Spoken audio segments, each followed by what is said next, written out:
Hello, my name is Manoel Ribeiro and I'm a PhD student at EPFL. Today, I will present our work entitled Does Platform Migration Harm the Effectiveness of Content Moderation? Evidence from our The Donalds and our Incels. This is joint work with Shagun, Savvas, Jimmy, Emiliano, Gianluca, and Bob, my advisor. Okay, so one of the ways people organize themselves in the internet are in online communities, which oftentimes inhabit platforms such as Reddit or Facebook groups. Users often participate in multiple online communities as active members who contribute to the community or as someone who only passively consumes content there. This graph represents how users might be connected to multiple communities in a given platform, for example, in Reddit. It can be that a given user is active in multiple subreddits, right? At times, online platforms consider that an online community is problematic, and then they ban it. However, it is naive to believe that banning a community is a silver bullet. More specifically, two concerns arise. First, it could be that users from the banned community may continue to be active in the same platform. In that scenario, problematic behavior may migrate to other existing or newly created communities in the same platform. Previous work has largely addressed this concern, showing that in Reddit, for example, users from banned online communities drastically reduce their usage of hate speech, and that counteractions taken by these users, for example, trying to create new communities, were promptly neutralized. However, it could be that these users abandon the platform altogether and migrate to an alternate platform. This alternative platform may have laxer moderation policies or may be entirely owned by the members of the community. And this is the scenario that we explore in this paper. And we focus on two communities where this happened. The first community is The Donald, an extremely popular subreddit in support of Donald Trump created during his 2015 campaign. The Donald was quarantined in June 26, 2019, and back then, the community created a backup website called thedonald.win.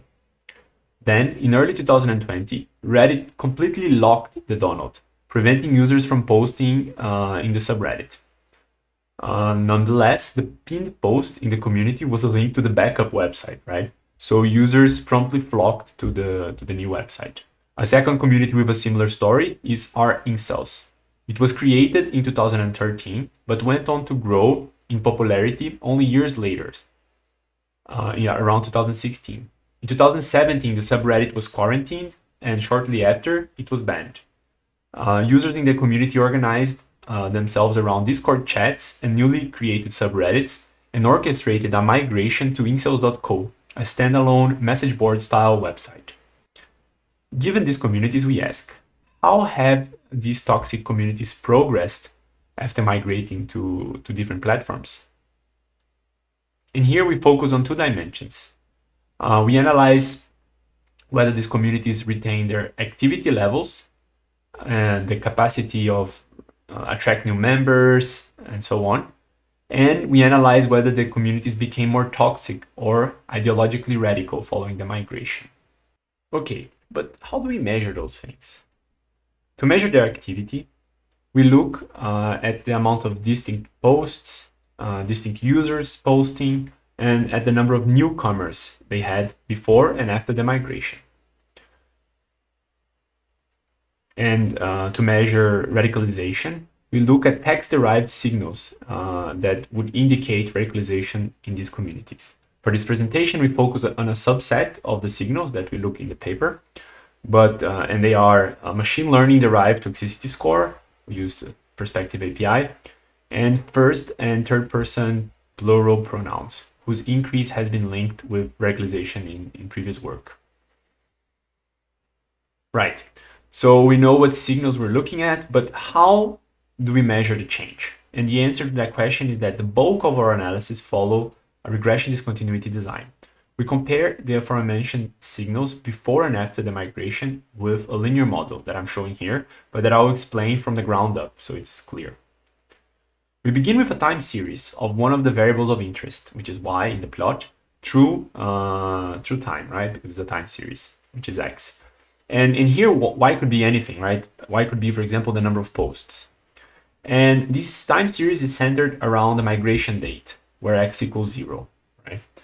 So we could fit a simple linear regression in this data, and we would obtain a slope alpha 0 here and an intercept beta 0. But what we're really interested in is in distinguishing what changed after the migration. And for that, we introduce a third variable in our regression, an indicator variable, which here we're calling yt. This variable equals 0 before the migration and 1 after the migration. To avoid the noise in the right around the migration, we consider a grace period of 15 days before and after the ban happened. I represent this period here by fading some of the dots around the migration here. And then using the indicator variable, we can rewrite our model to allow for a change in slope and a change in intercept. And these are alpha and beta respectively, without the 0, that happen after the migration. And the geometric interpretation is this one, so I'm repeating myself, but basically alpha is how much the two lines are distant from each other in the moment of the migration, and beta is the change in angle that happens following the migration. And these are the values we're interested in, right? We're interested in what changed after the migration. So using this methodology, we analyze the change in activity using the different signals we previously talked about. And for the presentation, I will focus in one of the two communities studied, which is R the Donald. And here you can see the plots, although they're a bit hidden, but basically on the x-axis, we have the dates centered around the migration. On the y-axis, we have the values for the signals. And then on top of each plot, we show alpha, how much the change, like the change in the intercept post-migration, and beta, the change in slope. And we mark the significant results with stars, right? So this will be repeated throughout many of the results, so it's better to explain it now. So we find that there was a significant decrease in newcomers, posts, and users following the migration to the new platform.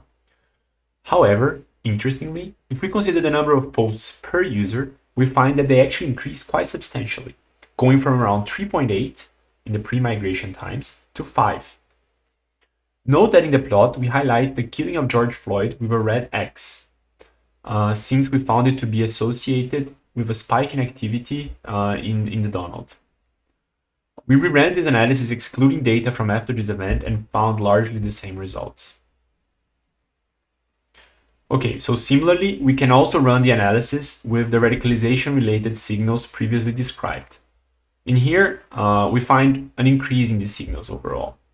So we find an increase in toxicity and in first-person plural pronouns and in third-person plural pronouns.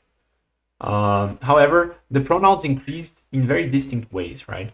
So after the ban, there was a sudden increase in first-person plural pronouns, suggesting a focus on the in-group, but eventually there was a decrease, and then their usage returned to pre-intervention levels. On the contrary, for third-person plural pronouns, we find that there was a sudden decrease following the ban and a continuous increase as time went by. So I'll finish with some takeaways. So first, our work highlights that moderation interventions do not happen in a vacuum, and that therefore platforms should consider the impact of their decisions in our broader information ecosystem.